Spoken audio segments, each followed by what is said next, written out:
Leaving the space, how could Merin not be excited? With such a magical space, the future of the Buda clan was hopeful. Although Zhao could not learn magic or martial arts, a part of Merin now thought that it was better for Zhao not to learn it. The old Buda clan had earned their nobility through honor, and they gained this honor through the battlefield in service to the empire. But now the Buda clan was left with only one successor, so Merin didn't want him to go through that. It was better to use the space for farming. They wouldn't have to worry about food and water, and they could make money to help develop the Buda clan. The Buda clan had gone from prosperity to grief, but it now seems like the clouds were vanishing with Zhao helping them live well. Seeing the excited look on Merin's face, Zhao was also very happy, because he knew that Merin was really concerned about him. It felt really good to be concerned about. In his past life, Zhao was an orphan, so nobody cared about him. He loved this feeling, it warmed his heart. Master, if there's ever any danger, you should immediately go hide in your space. Do not worry about us. You are the only heir of the Buda clan. We can't risk you getting hurt. Don't worry, Grandma Merin. I know what to do. As long as we keep a low profile in the future, we should be fine. Merin was about to say something, but then they heard a sound, and saw Blockhead running towards them. Master! Master! I found a good place! He shouted as he quickly ran down the mountain. He stopped at Zhao's side. Master! I found a good place. Meets your requirements. He then pointed up the mountain. There's a mountain pass. Not too difficult to walk there. Zhao's face lit up. Well, let's go. Grandma Merin, you rest here. I'll go with Blockhead. Merin shook her head. No, I'm going too. I have to take a look. If it's going to be our new farmland, I have to know the way to walk through the mountain pass. She then turned to Blockhead. Lead the way. Blockhead walked up the mountain while the two followed. The mountain was mostly barren with only a few weeds, but it was still tough going. Fortunately, they didn't have to walk very far, only 3 miles. And then they saw it. It was a strange valley surrounded by cliffs, like a large stone had fallen from the sky and dug up a crater. Zhao stood there, stunned with mixed feelings. The valley was everything he required, especially the fact that you couldn't see it from the foot of the mountain, but how could they get down there? Merin turned and glared at Blockhead. You stupid kid, you found such a hard place to get into. If we wanted to build a farm here, not to mention young master, how would the slaves go down there? Zhao was also annoyed at him. Although the valley wasn't that deep, only tens of meters or so, he still felt dizzy looking at it from where he was standing. With all the cliffs around, it would be difficult to get down there. If they had a lot of materials, then they could probably build a long ladder.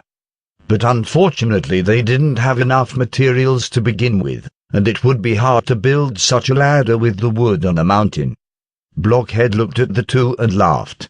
Master, Grandma Merin, don't worry. Come with me. He walked towards the back of the iron mines. All along, Zhao and Merin had never walked to the back of the iron mines because they knew that it was close to the carrion swamp. The swamp was full of toxic miasma, plus poisonous spirit beasts and plants, and there were undead things that roamed around. No one ever went to the back of the mountain because it was dangerous. Looking at Blockhead's departing back, Merin said, Kid, if you want to live, then come back quickly. There's nothing to worry about, Master and Grandma Merin. Over this hill is a cave. We go inside the cave, we can get into the valley. I just got out from there. Merin wanted to say something, but Zhao interrupted. Well, let's go and see. They followed Blockhead to the back of the iron mines. But once they were at the top of the hill, however, Zhao saw something that attracted his attention. It was the carrion swamp. Behind the mountain was chaos between heaven and earth. There was a colorful mist so thick that you couldn't even see where the ground was, and even daylight couldn't shine through. Beautiful, it was so beautiful, was what Zhao thought as he saw the colorful mist, which was made up of 7 bright colors that, strangely, seemed rotten. A long sigh interrupted Zhao's thoughts. He turned and looked at Mirin, who was also looking at the colorful mist. What a beautiful view! Who would have thought that this beautiful scenery is actually one of the continent's most deadly places? The mist of the Carrion Swamp is one of the biggest barriers ever recorded. Out of all the people that have ever walked into that mist, only 10 managed to come out. And those 10 were among the most powerful experts in the continent. However, none of them have managed to live past 5 years after they came out from that mist. Not a single cleric or alchemist was able to save them. A cold chill ran down Zhao's back as he watched that strange colorful mist, like a myriad of evil was smiling at him while baring their teeth. Zhao did not dare to look at it anymore. He turned to Blockhead and said, "Come on." Blockhead continued to lead the way. The back of the iron mines was strange. Unlike the front where the weeds looked like they suffer from malnutrition, the weeds in the back were longer, with a vibrant black and green color. Mirin spoke up. "Master, Blockhead, you better be careful. Do not touch these weeds. I think they may be toxic." Blockhead might not necessarily be affected because of how strong he is, but since young Master drank the water of nothingness, he shouldn't touch them. Although Mirin was being overcautious, they didn't dare take this lightly. They were near the Carrion Swamp, which had a fierce reputation, so they had to be careful.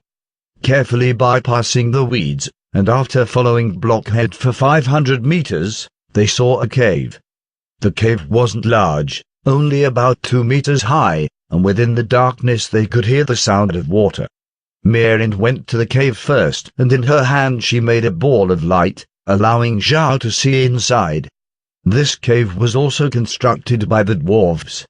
It was very neat with stone blocks as a base. Walking down the cave for 5 minutes led to an open space that was only 3 meters wide, not large enough as a place to live. It was probably just a temporary resting area for the dwarves or a place where they could store things. On the right-hand side, there was a tunnel which was where the sound of water was coming from. Blockhead turned to Zhao. "Master, that way leads to an underground lake. To the left, there's a tunnel that leads to the valley." Zhao nodded. According to his estimation, this underground lake was probably the same one as the lake near the castle. Too bad they didn't have a large-scale lighting item that could help them see the entire lake. They went down the left tunnel. The tunnel was very wide, able to accommodate 10 people walking side by side, and it was 5 meters high.